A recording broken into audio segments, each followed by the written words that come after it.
Welcome to Chief Evangelist. I'm your host, Ethan Beute. I'm on a mission to explore and understand the role of the Chief Evangelist and the movement behind it. How should CEOs be thinking about it? How does it benefit the company? Which companies and markets need evangelism most? What is the work involved? What does success look like? And who's a good fit as a Chief Evangelist? That's what we're exploring at chiefevangelist.com and in conversations like this one. Today, we're learning from the Chief Evangelist at Alteryx. He led analytics teams with organizations like Nike and the Craft Brew Alliance. He served as an analytics evangelist with ProKarma. He spent a couple of years at PwC leading the technical execution of Alteryx.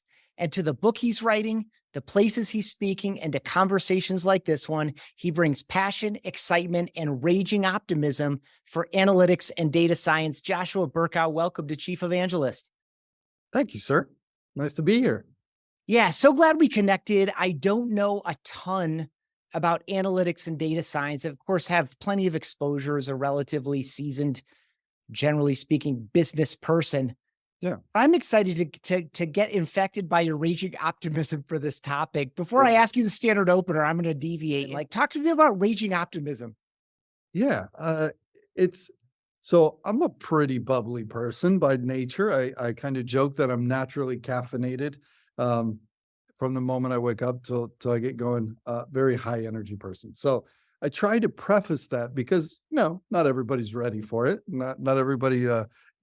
Sometimes been billed as extra on a level. So raging optimism is just my fun play on it, is just knowing that I have a pretty sunny side optimistic form of perspective on things. Awesome. Well, that energy is contagious, and I'm sure it's helpful to you in your role, which we'll get deep into, but we'll start now where Sure. we always start, which is the most important job of a chief evangelist. What do you think that is? So I'm going to caveat it because right now as you well know, there's not a single version of a chief evangelist anywhere. I would argue no two chief evangelists or evangelists even are exactly the same. They bring a whole bunch of different things to the table.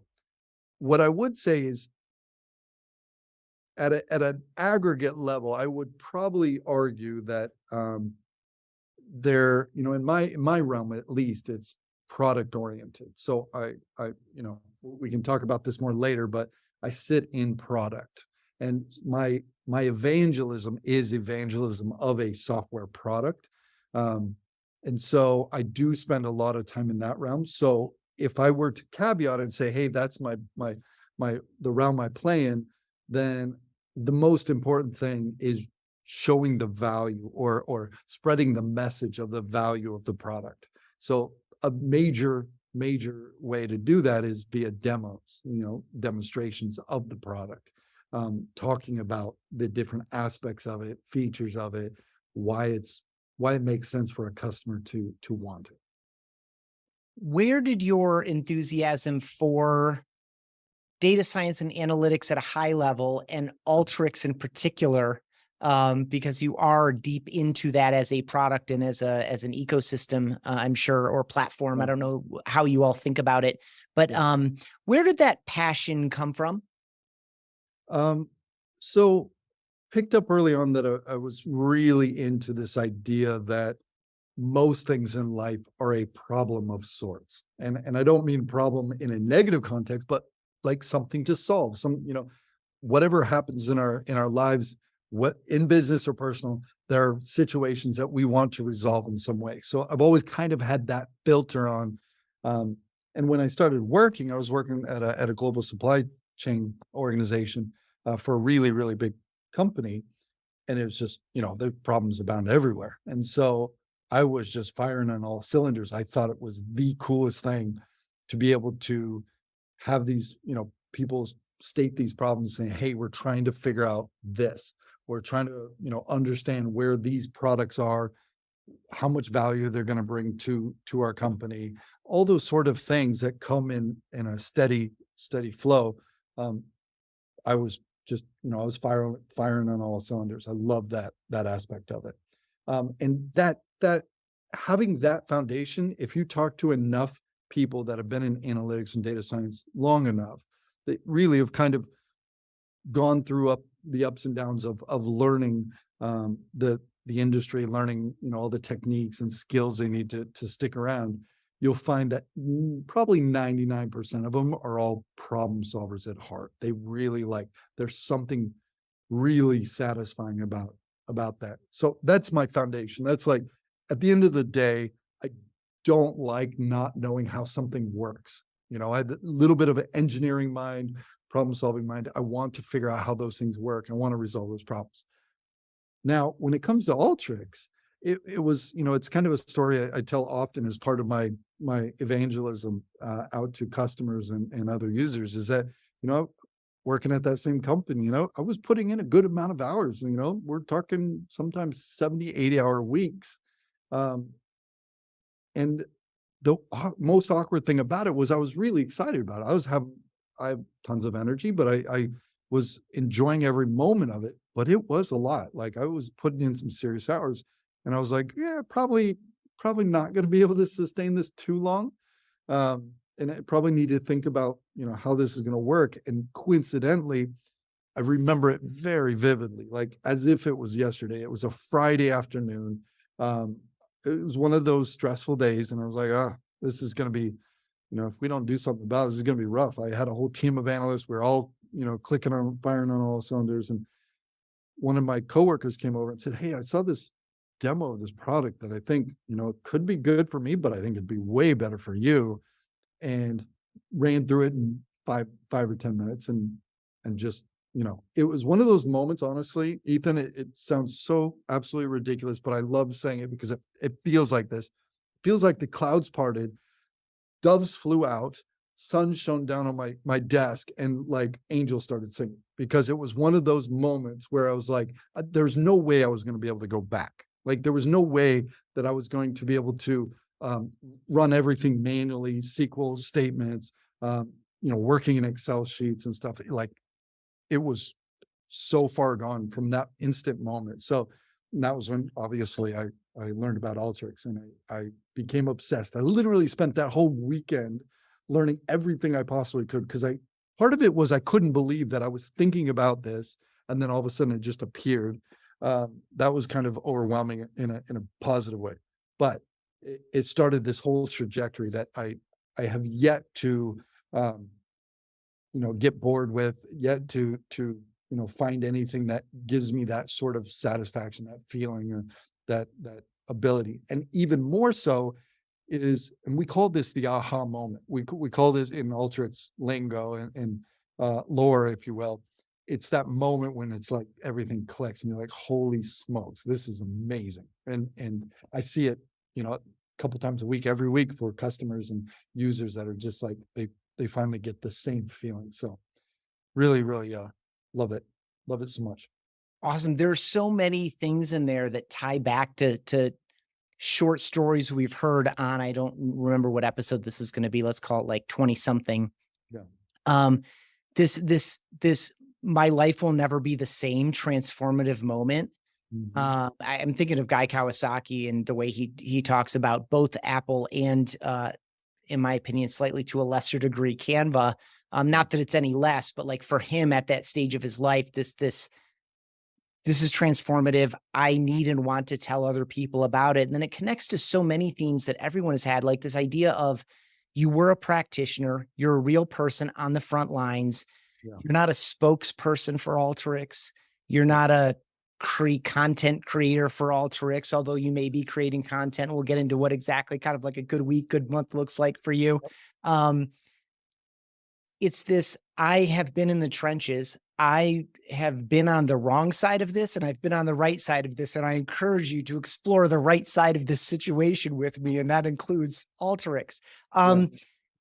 How did you find, I mean, I know how you found them, but how did they find you? And I guess I'll layer into this the idea that you had the title of analytics evangelist with another company. When you joined Alteryx, you were, I believe, a principal evangelist. Talk about that initial evangelist role, maybe what that looked like, and then then I think PwC was in the middle. I guess we don't need to do a history of it, but talk about this intersection of like, I don't see the world the same way. I don't do my work the same way. I'm super excited about this. I'm going to talk to a lot of people about it, but you had an evangelist title well before Alteryx. Yeah. It's actually super interesting because, and I think it's really important to call out from an evangelism point of view, is that there are tons of people around that are super excited around whatever product they're using, and how many products are in the world, right? Like they're very excited. They could see themselves doing that for years and years and years, and they do so. The tweak to it, or the interesting piece to it, is that people like Guy, people like you, people like me, we can't sit still and just use the product. We have to go evangelize. We're almost obsessive, and not to take it too far to the extreme, but it's almost that feeling like I would be doing a great disservice to all those around me if I kept my mouth shut, right? I have to evangelize. I have to go down the street screaming to the top of my lungs and saying, this is the most amazing thing ever. Now, part of our role once we get further into evangelism is shaping that message so we don't sound like we're rattling on and babbling and all that. We're starting to focus the message, starting to create a message that really is very potent. Like I can walk into a room, give a presentation or a talk, and in 40 minutes have the same results as just rambling on for 2 days. Now, so that there's some element of that I think is really important to the idea of evangelism. With me, once I did a couple roles, and I think I've been using Alteryx, I think pretty much nonstop for about 11 to 12 years now. So very, obsessive is not outside the realm. Like I'm very deep into it and very passionate about it. Now, what was interesting is, after a couple of years, I kind of, you imagine, like I'm spending day and night thinking about this, figuring out, solving problems, learning the technical aspect of analytics and data preparation and data engineering, all this. And then I got into a point where I was like, okay, I think I understand how to solve all these type of problems in global supply chain. Was I the world's foremost expert? Absolutely not. But I was at a point where I always need to be more challenged, right? And so I went into a consulting role, and that's where I picked up this, I was basically leading a team of Alteryx people, Alteryx consultants, going to a whole bunch of clients to deliver on analytics projects using Alteryx. And that was fun, but there was an element of it that was above and beyond just leading a team. It was more of like, am I setting the stage and explaining the value and doing all these things, evangelizing, like I wanted to? So I worked with my boss, said, hey, this is really where I think it's going. It's not too far outside of, fluffiness to call myself an evangelist, and my personality and my ability to give talks and presentations and stuff kind of all tied into it. And so I became an evangelist in the sense that I was always going to be really deep in the product, really deep in the technical aspects of it, understanding how everybody uses it in all the various ways, but also starting to refine my ability to present, my ability to communicate, my ability to put a well thought, well structured argument together that says, hey, this is why this is so incredible. And that really led to a whole bunch of other things afterwards. But that was really the beginning of that, is like, okay, I've got the product, but I also want to be able to communicate on it. What were a couple of the resources, or like, I mean, it depends, of course, on your learning style, but where did you go? Were there books? Were there courses? Like, as you were trying to do there, was it just something that you were conscious of? And so the next time you had the opportunity, you were just intentional about how you're improving. Like, how did you go about that process of, because I've talked with a number of people who, like you, were deep as practitioners. They find themselves with this opportunity. Sometimes it's self-driven. It sounds like yours was. Other times someone taps them or appoints them or like calls them in. And there's a little bit like, it's a different thing. Like, what makes you so passionate and good at the product side of it, the execution, understanding it, framing it up, making measurable improvement, et cetera, is a different skill set than the one that you're talking about. Now, you had some of it naturally in you, but did you go about it in an intentional way? And if so, what were some of the things you leaned on? So there's definitely a couple coincidences I would say that happened, and one of them was there was a recognition that I could get up in front of people and communicate, like at a natural level. That was not well refined, but I never had that fear. I've never, been afraid of public speaking or anything. Was I great at it when I first started? Absolutely not. It was probably pretty terrible. But there was a bit of an investment from my leadership at the time, and put me through one of the corporate trainings on public speaking, because I was interested in that and everything. And that really set the stage. I can't tell you I remembered any of the distinct skills that I remember, but what I do remember was that there was this structured approach to building an argument, to building a presentation or a talk. And that's what I needed. That was the bit of information to say, look, there is an organized way. People don't just get up on stage like Steve Jobs or Guy Kawasaki or any of these guys and just stand up there and just jabber on, and then like everybody applauds them. Like they put some sort of structure to it. So that was like, it was a whole set of little sparks like that that got me going. I totally agree with you. It is, I find it day in, day out, especially on the technical side, is, folks that are highly technical don't always step into the realm of getting up in front of people and communicating. And I know that's becoming a little bit more popular nowadays because it's something that's in high demand. But I would say that with the naturalness that I had, and benefit of having just amazing leaders, I've been very, very, very fortunate in that regard. Like, I was always super obsessive with the technical side, figuring out the product, but then I started to gain things like how to build a good story, like how to tell a story. Those are all things that, I've had to chip away at over time. And I still I would hate to think that I even have that closely mastered. Not at all. I mean, there's so many, it is a skill set that is really way more complex than people think.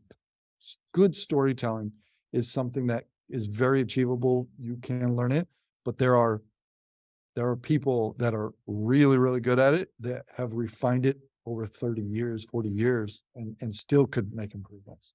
So, Yeah, I haven't been as studious about that as I feel like I could, should, would have. yeah. For the, I already have a couple ideas about it, but I'd love to hear any of your thoughts on why is it so important in this field in particular, or really any of them that come to mind. You're talking about demos, you're talking about measurable outcomes, you're talking about some really practical, logistical industries or aspects of industries. Why Yeah. is it so important to have a human being who can jump on a call or jump on a stage and talk to other human beings about it? Like, it Oh, seems like there's so many other ways it could be done. Like, marketing teams are building content and salespeople are maybe doing demos. Like, what yeah. is unique about this opportunity? Why is it so important? Yeah. So you're hitting on a topic that I, I clued into about 2 years ago. Really, like in the last year, I've kind of made it a front and center aspect of how I approach my job and my role. I really, especially in the data science and AI stuff coming on, there's so much automation, and the company I work with is all about automation. It is the coolest thing when if I'm allow myself to nerd out sometimes. I think being able to take really, really complex landscapes of things, data and analytics and all this, and automate is amazing. That by itself. But we can't let go of the human aspect of it. I really think that the human ability to use technology, to use these new capabilities is the magic, right? It's not the fact that we can build a bot that's going to do all this stuff by itself. It's the fact that humans came up with this in the first place, and their ability to have these creative, wild, zany ideas, and put these things into the world, into fruition. Like, that's where the magic lies. But I also, so that's one aspect. But if I kind of bring in one other aspect is all my, I could like create a demo that's just a screencast and I'm just showing a screen, I'm dragging and dropping stuff.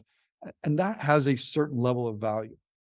But you and I getting on a call and talking through it, I'll show you some stuff, I'll talk through you, you see my face, I see your face. For whatever reason, and there's probably lots of psychologists who could explain in great detail the reasons, but that hits home. That it connects us. It makes us feel certain things, the emotional side of it. And so I'm really, really a huge proponent of this emotional side of analytics and data science. It's, there's something there. There's some that I can't honestly tell you I have it all figured out, but that's where the human aspect of everything becomes really kind of interesting to watch and play out. Yeah, I won't take up your time or listeners' time on this call, but there's these 2 books behind me are Yeah. filled with a lot of the psychology behind that. Right? It's really, it's a passion of mine personally. It's been a privilege to really explore and teach those themes and topics around the concept of video email and video messaging, but they apply to all of these situations. Um, at the risk of going a little bit far afield, but to stay alongside this kind of, we can never forget or even diminish the human aspect of all of this. Share any thoughts that come to mind when I say it's called data science, but in analytics, but I assume that there is both art and science involved. Is there an art side to some of this, and does that share in your mind any kinship to the human side of it? Yeah, actually, I'm one of the, many proponents that there is a lot of creative aspects to data science, AI. Those ideas, like how those things work, are completely creative endeavors.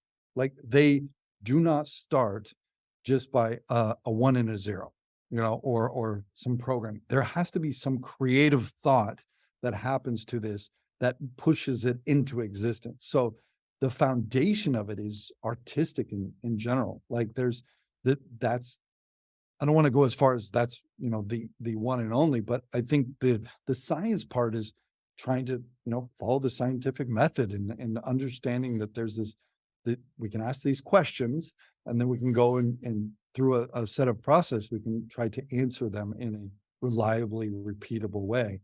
But it has to be infused with the creative thought and the creative endeavor and, that artistic expression sometimes comes through.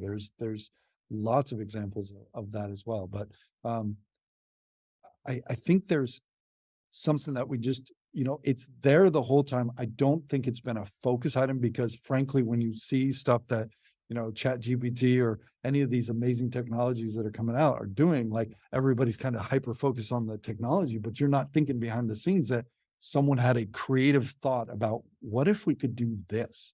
What if, these two technologies we put together could end up becoming a robot that does something for us. Like to me, that's pretty exciting, and I never lose sight of that part.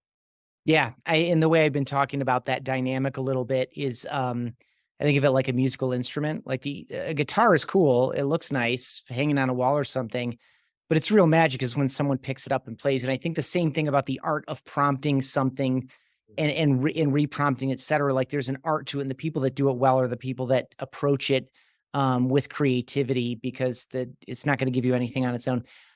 At the risk of moving out of what I enjoy, I've really enjoyed kind of this dwelling a little bit in the philosophical aspects of this. You mentioned that let's get into the role itself and how it's shaped for you. You mentioned that you are in the product organization. Yep. You've mentioned some of the channels that you operate in. So before we get into like what mediums, what channels, like what does the work look like? What does output look like? How do you know you're being successful in it? Answer this for me. Like, what was going on for you or for Alteryx or specifically for the product organization? Like, what were they trying to solve in bringing you in as a principal evangelist turned chief evangelist? Like, oh, and maybe now I'm asking 2 separate questions in the same question, as I Good. often do. Great. the transition from principal evangelist to chief evangelist would be a fun drive-by as well. But like, Yeah. what is the product organization from an operational, functional outcome standpoint trying to achieve by saying, I know, let's appoint an evangelist? Yeah. Um, there's a lot to unpack in that one. So the role that I had previous to coming to Alteryx, I was leading the world's largest deployment of Alteryx at this company, and had tons of users.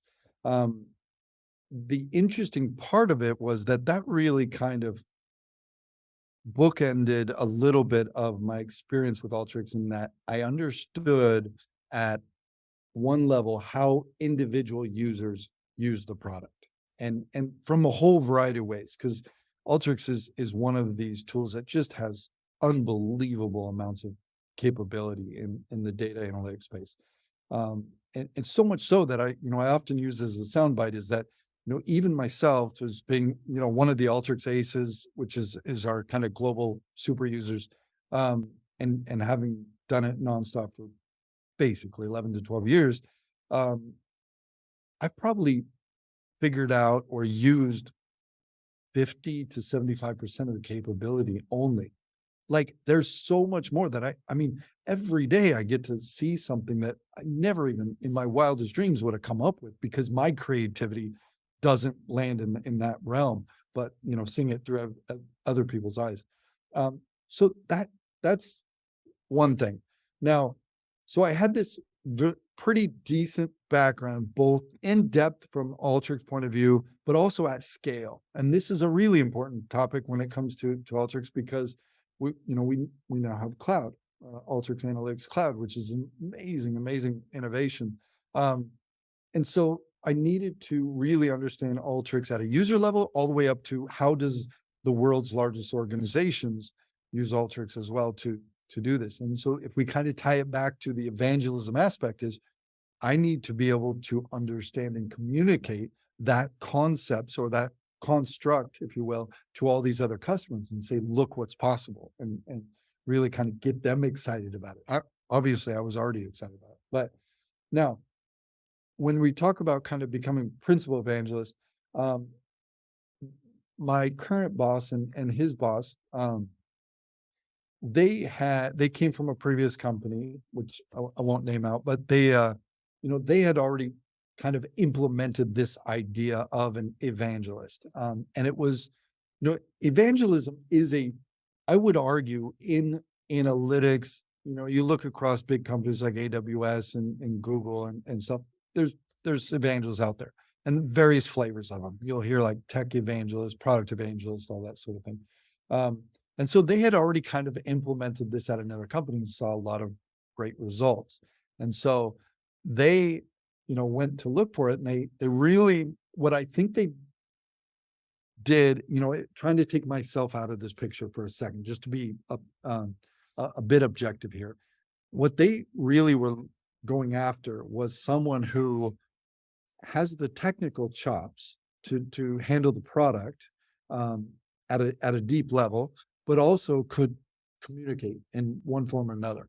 And that's not necessarily the easiest thing to find all the time. And I'm very fortunate to put myself in that bucket, is that I believe I can communicate a little bit, and I believe I have, some brain capacity for technical aptitude. And so that combination is really I would say, almost a demanded foundation for a good evangelist.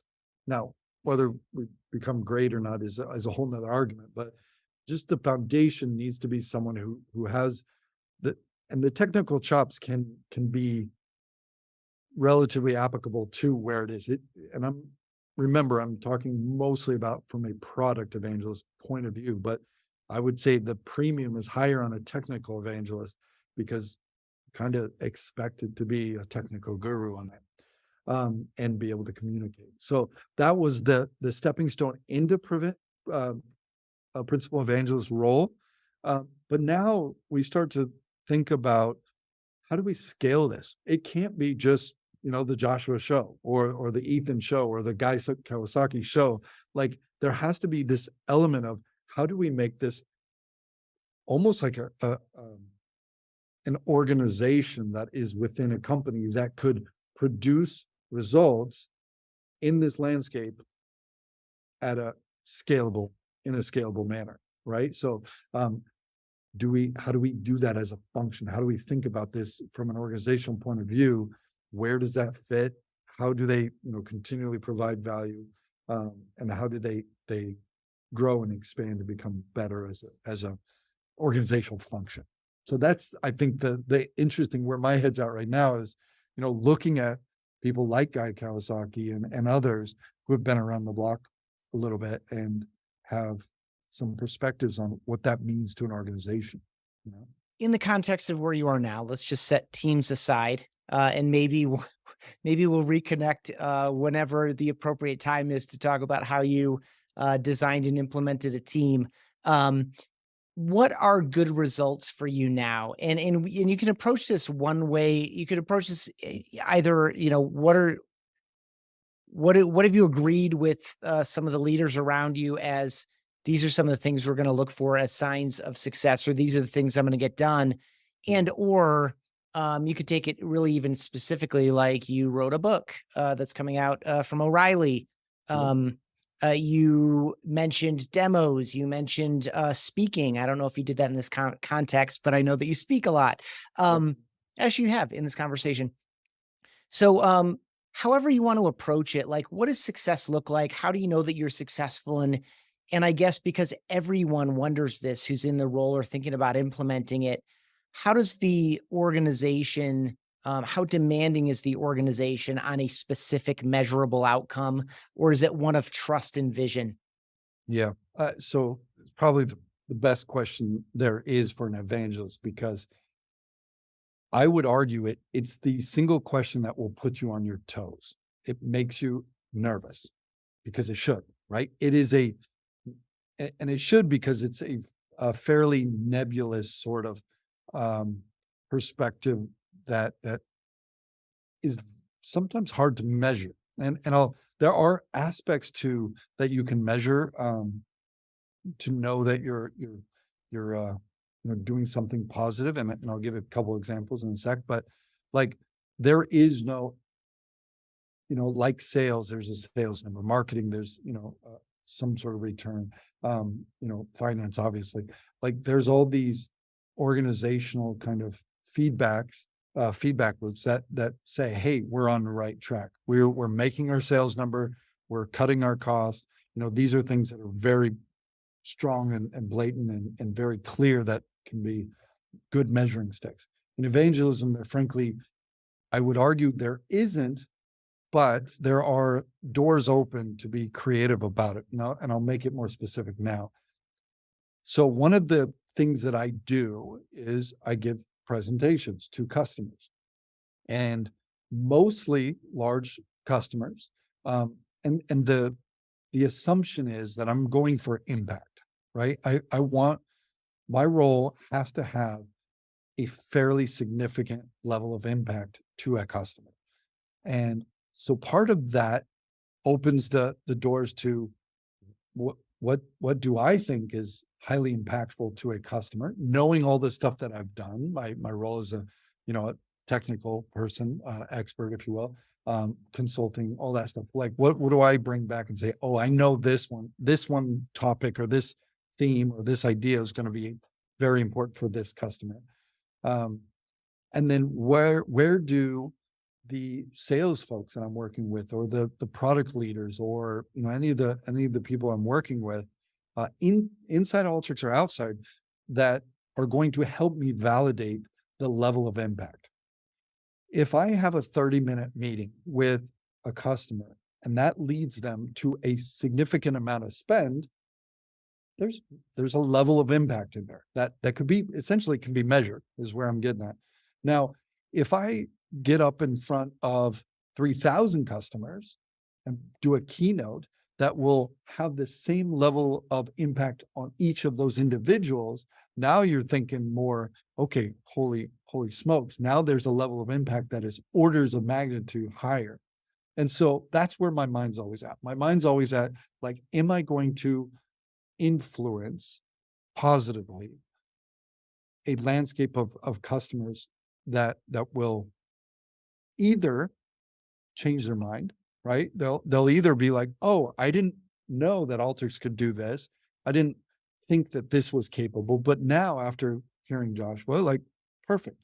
I've changed their mind. I've got them thinking about Alteryx. Or the sales play, right? They're going through and saying, hey, we think Alteryx is great and everything. We're just not sure. And if I can come and be the wind that literally tips them over and gets them to engage and to become a customer, there's impact. Like, that's all stuff that potentially has numbers with it. But when you're speaking to 3,000 people, 4,000 people, like, can you measure that exactly? Probably not.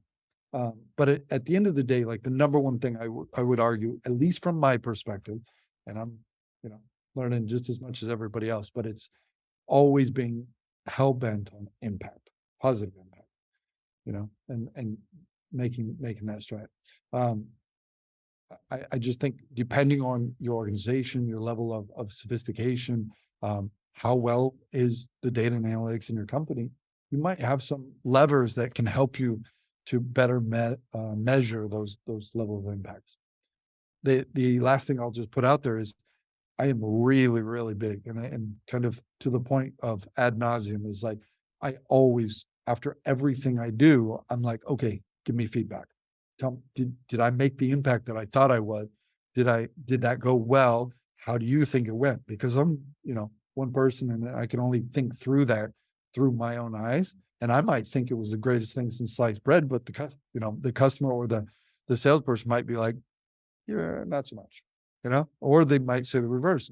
I might have think I completely threw it away, where they're like, you know what, that was the greatest. That was exactly the thing I needed to make this move. So perfect. Exactly what. Love it.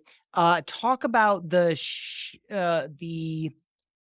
trust element. I mean, you broke that down really nicely. I think you framed it up in a way that people that are thinking about implementing a function like this can and should be thinking about it. Are you in an environment where, these two people you described before, they did it before, it was successful before, you're checking enough of the boxes, they trust you enough, they have validated some of the impact that you're delivering, or they've heard other people validate it? Or are you actually, like, in the weeds and kind of like tallying things up and creating reports and all of that? Are you like in a, we trust that this is working, and because they know you and they trust you and you're constantly looking for that feedback, and everyone that's worked with you knows that you're constantly probing for feedback, and they know your work ethic and your focus and your determination around it? Or are you also doing the tallying? I'd say it's a blend of both. I've had conversations with our chief product officer, and just say, hey, look, I got real thick skin, former Marine. I can take any sort of good or bad feedback. And I try to make that abundantly clear all over the place. Like, hey, just, I here's what I'm going for. I'm trying to go with high impact. If I'm not hitting that mark, then let me know. And I know that's hard. I recognize that's difficult for some people, but that is foundational to what I'm doing, because I don't have all the numbers that I would like to be able to say, oh, look, it was above 10 million. All right, we're good. I need to do that some other ways.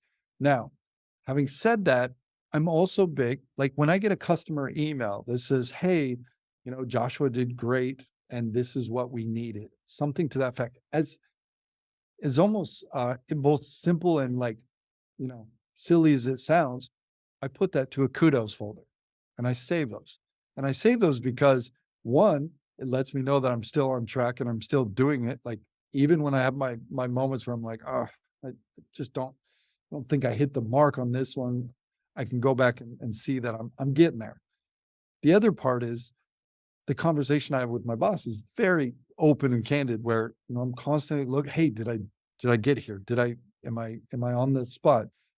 And it sounds like it's a very, funny conversation from the point of like, hey, am I doing a good job? Am I doing a good job? It's not that at all. Is this specific action that I took, is this presentation that I had with this customer, did that do what people thought it would do? So it's this fine tuning that I'm constantly going after that sometimes results in positive feedback. Sometimes it comes back with constructive feedback.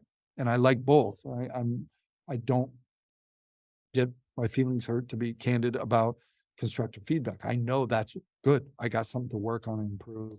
But I do, I do keep all that feedback and try to build a story about where I think things are going. Yeah. Yeah, that's fair. Sounds like what a lot of folks who've been kind enough to give me time in these conversations as you have landed. Like, I have a whole bunch of evidence if anyone wants it for my own benefit, but also for anyone who needs or wants it. And then I do appreciate you're constantly seeking feedback in an explicit manner, not like, hey, if you have any thoughts to share them. It's very direct. One more kind of like logistical question. I mean, you're engaging with people on multiple teams. You're engaging, I'm sure, with prospects as well as customers. How do you operate how big is the organization, and how do you operate internally? Like, can people schedule you, or do you like raise it? Does the, the head of sales just know that, they can engage you? Like, how do you actually get involved in some of these things just from a logistical standpoint? Because I assume it's a pretty big organization. And it could get complicated. And I'm sure this is also part as you start thinking about the logistics of what if there were 4 of me, kind of thing. So like to the degree you can, and to the degree it's not too boring for you to walk out, like what are the logistics of the way that you engage with product, that you engage with sales, that you engage with account managers or CSMs or whatever you call them? Yeah. Yeah. So it's actually a really interesting dynamic that's played out over time. When I was a consultant, a good number, we're talking more than 5 years ago, and I was basically flying all over the country, the US, doing training, Alteryx trainings and working on these projects. I was constantly interfacing with sales folks. And so, I built really good relationships. And this is where one of the things that I kind of want to add to the feather in the cap of evangelism is relationships have to be in the top 3 most important things. Communication being it there, and then the skill. Those relationships have paid off 100 times over, easily, exponentially. Because every relationship that I build is a constant funnel of activity that is basically doors opening for me to be able to create impact. So there's sales guys that or saleswomen that I've worked with for 5, 6, 7 years now, who they know me. They know, okay, hey, we have this situation. Let's get Joshua, because that can be a really good moment for us. It could be something that he's very, maybe he's talking about how to scale Alteryx or something. That's great. The other thing is that I do a decent amount of promotion, if you will. I hate saying it that way, but I make sure that I'm connecting with all these people throughout the organization, and I interface with pretty much everybody that organizationally. So obviously very in tune with executives, but more so, connect with all the sales reps, as many as I can, to be like, hey, where can I help you? And there's a constant need for it. There's a constant need that is, really it's like an in-between ground between, okay, we can do a sales presentation, we can do the sales engineering part of it, we can do, the CSM, we have amazing CSMs. And we've got all these landscapes covered when it comes to how do we approach our customers. But there's these other places that just, I can basically create a spark, or I can help to influence, and maybe I even have previous relationships with some of these customers because I've been doing it long enough. So there's all these ways that I'm constantly trying to talk to CSMs and sales engineers and all the entire sales team and across the world. Like Alteryx is in all over the world, from Australia to South Africa to Europe and everything. So it's constant reaching out. Part of it, though, too, is when you do hit the mark, I would argue that that spreads itself. So it's the quintessential do good work and everybody will find out about it. Like that has some truth to it. Where the first year I mostly dealt with US sales folks, but now I've done trips to Mexico and do trips to Europe and India and a bunch of other places to have a global impact, which is great. But I would also tie this back into our previous topic. This is where the organization is now convinced that evangelism is something of great value, that it cannot be the Joshua show or Ethan show or whatever. Like, it has to be an organizational play. And now it's time to build a team. And it's time to say, okay, here's how one person did it. Let's figure out how we do this as a team. Do we start to focus on stuff? Do we just create more and more evangelists? Like, those are all topics that I think are for another podcast, but like, those are the team dynamics of evangelism is super, super interesting to me right now. Yeah, I've got a gentleman lined up. We haven't scheduled yet, but we're going to start having this team conversation more often, because I think you're maybe the third or fourth person to raise it where it hasn't happened yet, but it has happened for somebody in the past, or it's where you want to go. And I think it is a really important idea. Your title is unique. It's not common, nor is mine, Chief Evangelist. So I'm sure you have people ask you about it. And let's just set like family and friends aside on this one and say, when a leader or an executive or a founder approaches you and asks you about the role and the function, or separately or instead, when an aspiring evangelist approaches you, what are some of the follow-up questions you have for them, or some advice you might have for someone that's considering implementing this role or function in their organization, and or is being called into it or wants to create the opportunity for themselves? Yeah. It's always the funnest topic. Like, whenever it's like, it's always that awkward pause after they've read your title, like, Chief Evangelist. And, the first thing they're thinking, like, let's just, the elephant in the room is like, they think it's the religious sort, where, I'm going to preach to them and which is not totally untrue, right? Like, Right. It isn't untrue. It is, give me a soapbox. I got things to say.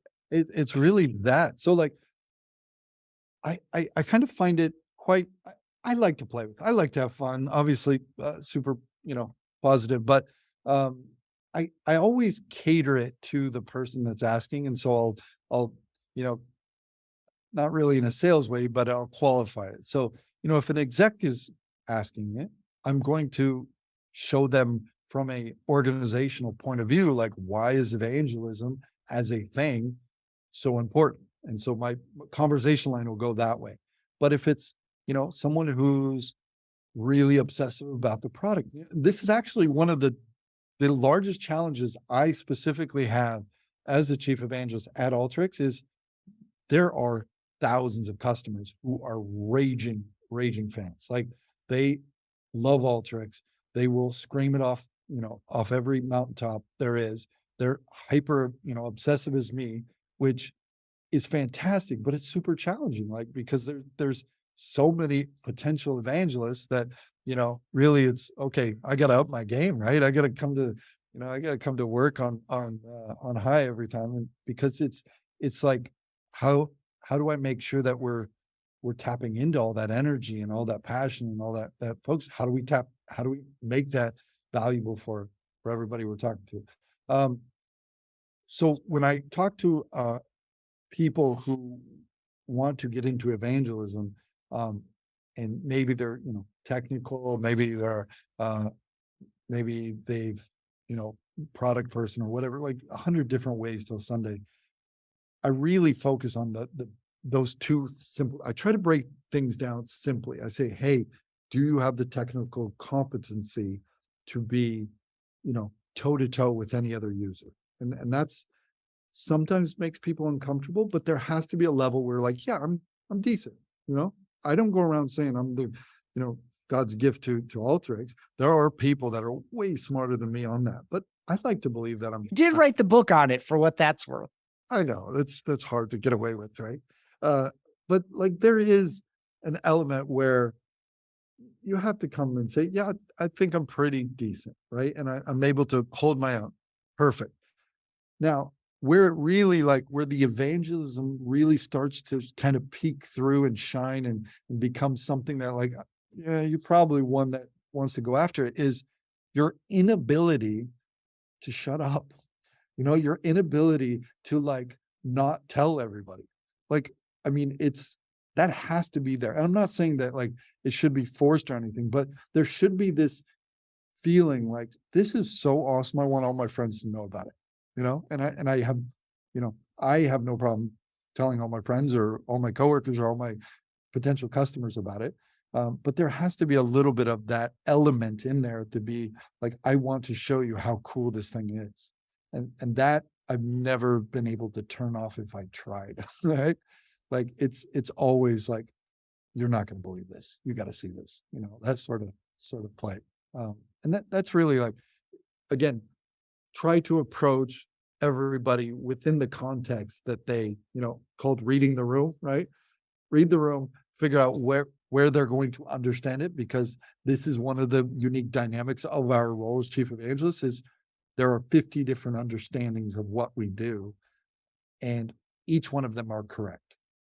Yeah, so good. And it's become so true through all these conversations. Every one of them takes on a different style. I had Bill Sherman, who is deep in thought leadership, on episode 14. And I was talking with him recently after that recording, and I was talking to him about how thought leadership, what's the state of thought leadership? And it really is a lot like the state of the chief evangelist, which is the roles are typically created around the person, right? It's not like, we have an idea for a role, so let's post the role. It's this messy zone that we've been talking about all along, the art side of it, the human side of it, that we can't quite measure it side of it, and just the way you expressed it there was so good. This the thing that shines through, that you know it when you see it, but you can't quiz someone around it. Right. You can't, there's no, there's no obvious technical, you just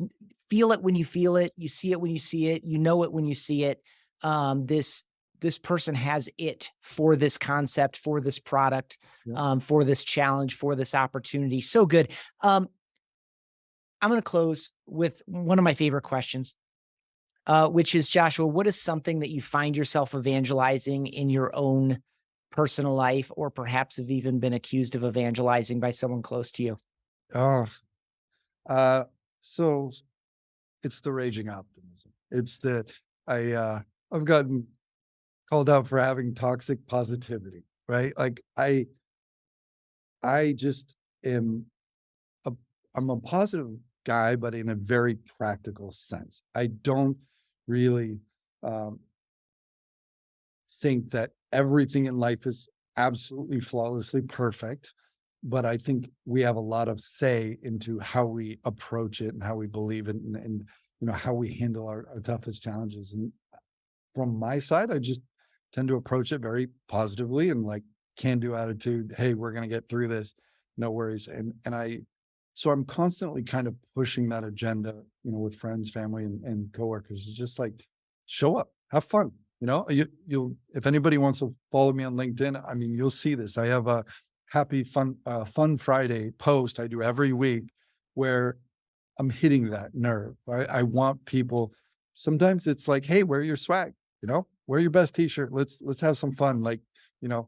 I really think that we can do all this stuff. We can have a tremendous amount of impact. We can, really go after some really big challenges, but we can have all the fun in the world to do it.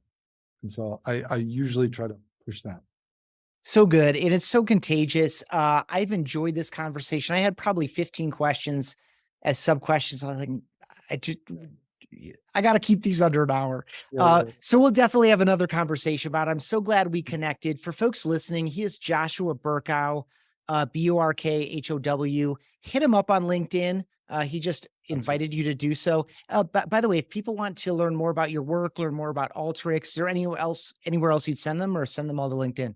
Yeah, go LinkedIn if you want to connect. I'm more than happy to interface. I love having conversations about it. Obviously, Alteryx, ALTE or YX.com if you want to check out Alteryx. And this should work. Awesome. If you're listening this deep into these conversations, he means it. I mean it. I'm Ethan Beute. Last name is Beute. We both are passionate, not just about the products and the concepts that are core to our work, but also, we're obviously passionate about these ideas. And so anyone that's listening 50 or however many minutes we are in here, if you want to learn more about evangelism, we're both happy to talk about it. And we're both on LinkedIn. Joshua, thank you so much for your time. An absolute pleasure. And I will have you back, whether or not the team think it's going or whenever it does. That'll be a good one. Awesome. Thanks so much. Appreciate you. My friends, appreciate it very much. That wraps up this episode of Chief Evangelist. Thank you for joining us, and thanks to Ringmaster Conversational Marketing for helping bring these episodes to you. With any thoughts or questions about the Chief Evangelist role, message me on LinkedIn. I'm Ethan Beute, ETHAN BEUTE. For show notes and more of these conversations, visit chiefevangelist.com.